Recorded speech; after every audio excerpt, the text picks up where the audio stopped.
foundation, principle, and their international case studies of dispute board of being implemented in construction project. Here I'm going to share something very common as an employer agent, an experience which is bringing us to be aware how DB can be our savior in very difficult situation while we are managing the project. In order to keeping our time, let me carry on with this topic. In this session, I'm going to talk about a lesson learned from PLN. PLN is a state-owned power utility company in Indonesia for implementation of the 10,000 megawatt of power plant project, specifically to build coal-fired power plants across Indonesia. In here, we call the project as first fast track program.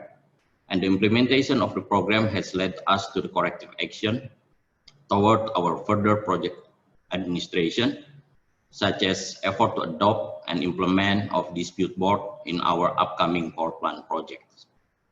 Within this session, I would like to discuss about first our first track program, the initiative, the aim of the program, including the summary result from the execution of the program, including the delay of project delivery and cost overrun, for which I will focus on the project in Sumatra Island, where I have been appointed by company to deal with.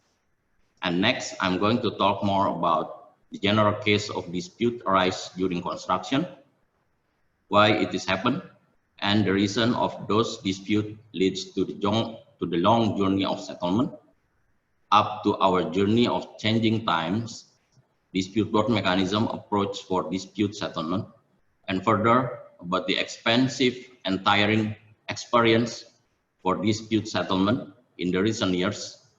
And finally, I will explain a bit about the future of our learning curve for implementation of DB scheme in our upcoming projects. The learning began in 2006, which the first fast track program has been started by the government, initiated by the government.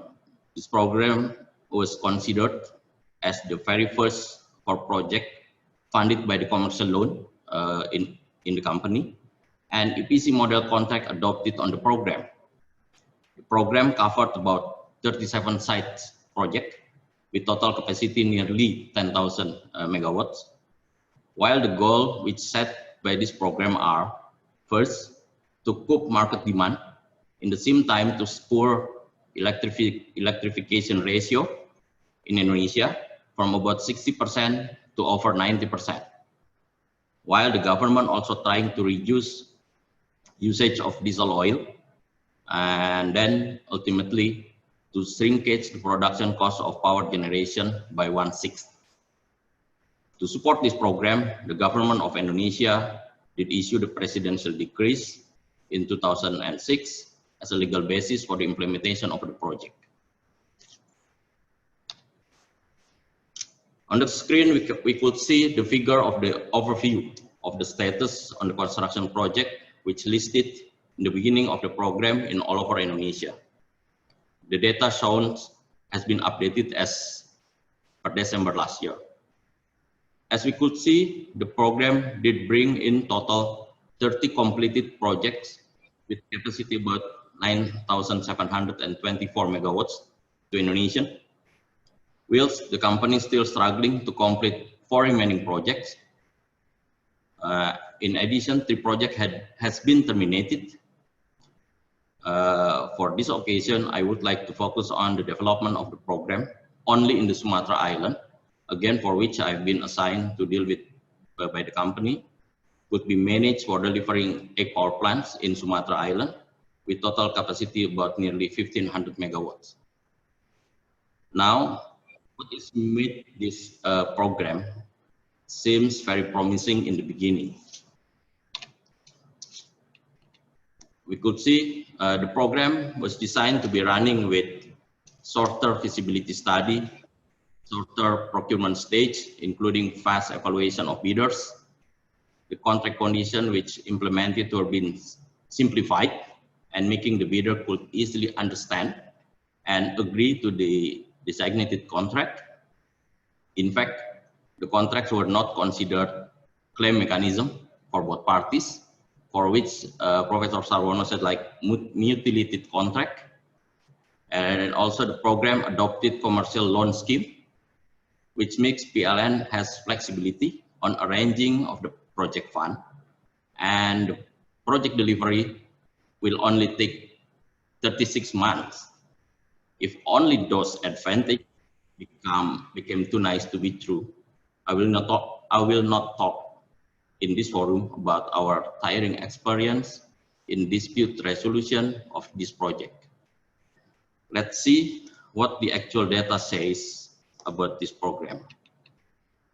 Here, in the plan of the program, construction duration for project listed in the program will be in average 36 months, with warranty or defect notification period as a maximum as 12 months, which assume including of contractual or dispute settlement.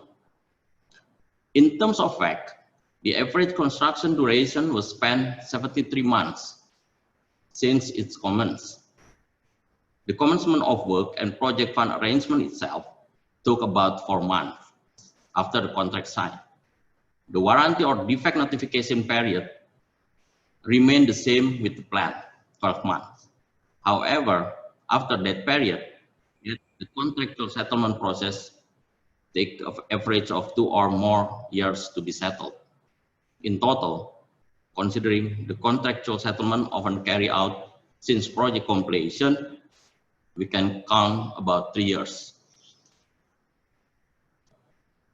Then, here in the next slide, we are going to see the detail on the sum of the project, again in Sumatra Island.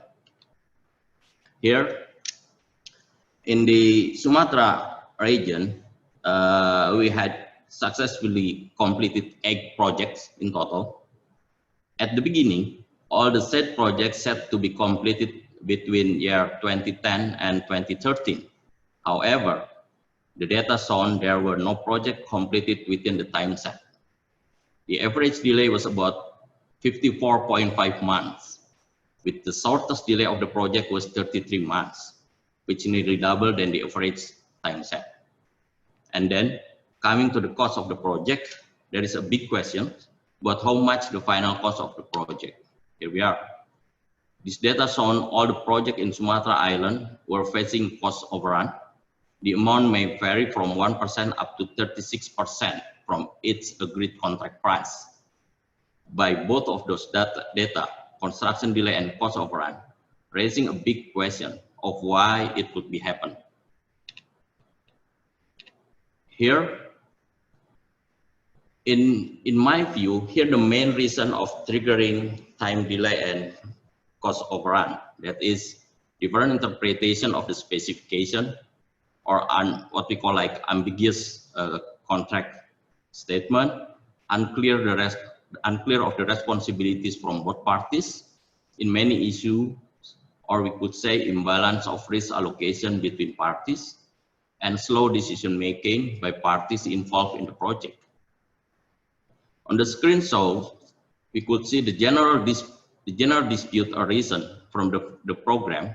Those kind of dispute emerged not only in Sumatra region, but as well as in other regions in all over Indonesia.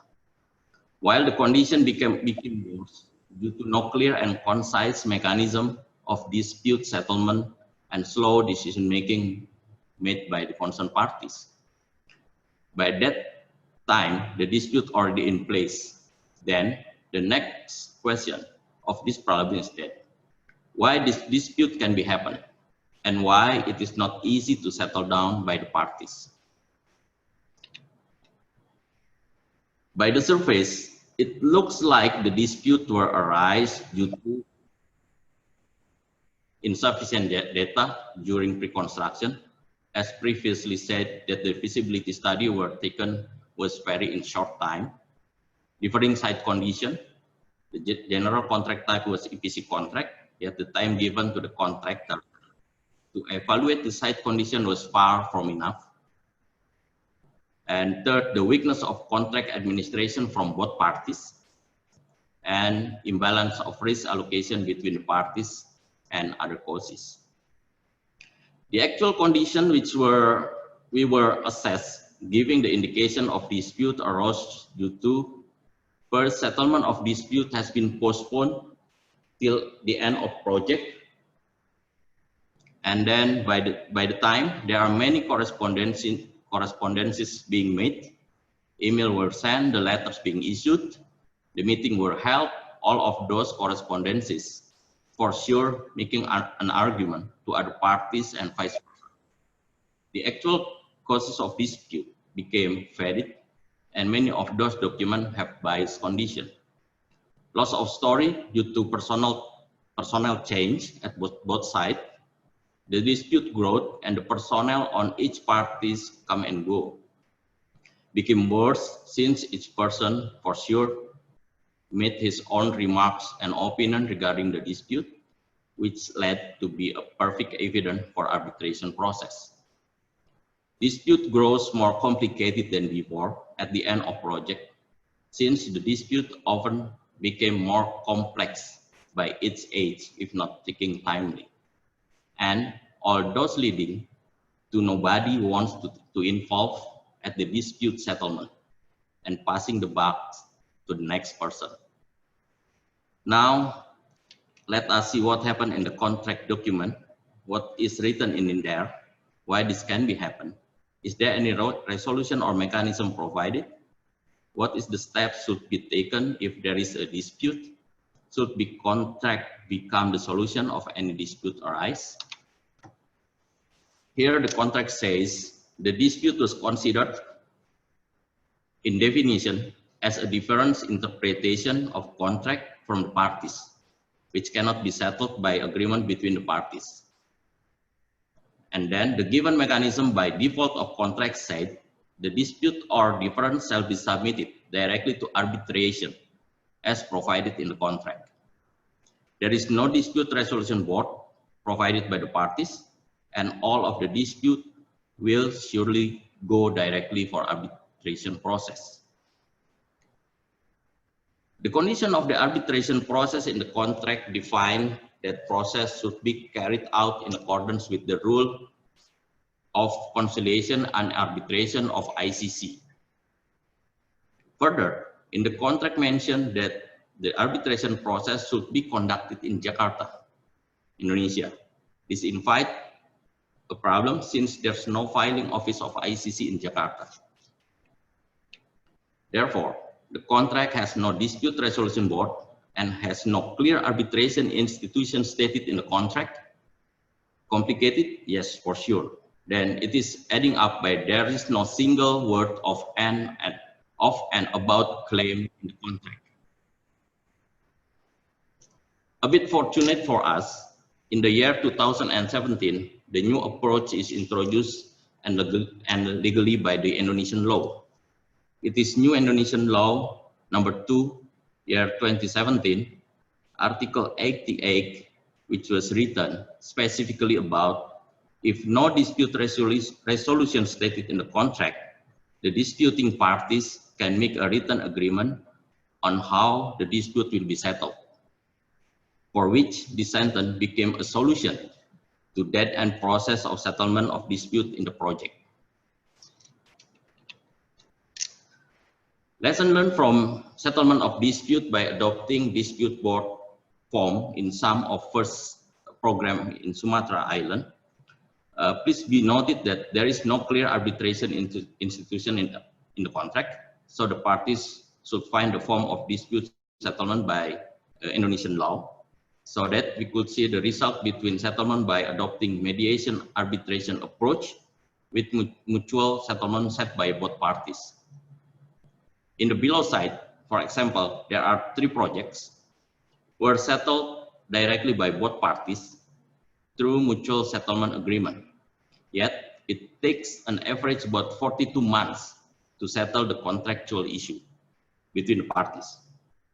While in the above side, some projects took different approach on contractual settlement by adopting mediation arbitration process. It then took an average 5 5.4 months to settle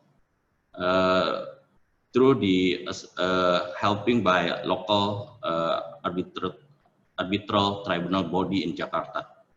This tiring experience learn and make the foundation to our contractual metamorphosis to implementation of dispute board scheme in power plant project, in upcoming power plant project. Here within last year, FIDIC issued the golden principle, for which Mr. Sarwono, as a previous speaker, already talked more about this. And then the main point is that in the fifth golden principle, mentioning about unless there is a conflict with the governing law of the contract, a formal dispute must be referred to the AAB for a professionally binding decision as a condition precedent to arbitration. So this is something we have to push forward in our organization, how to adopt DB or specifically the AAB in our upcoming project. Now back to our problem again. In our new project, there is like one hydro power plant project just newly started in 2019.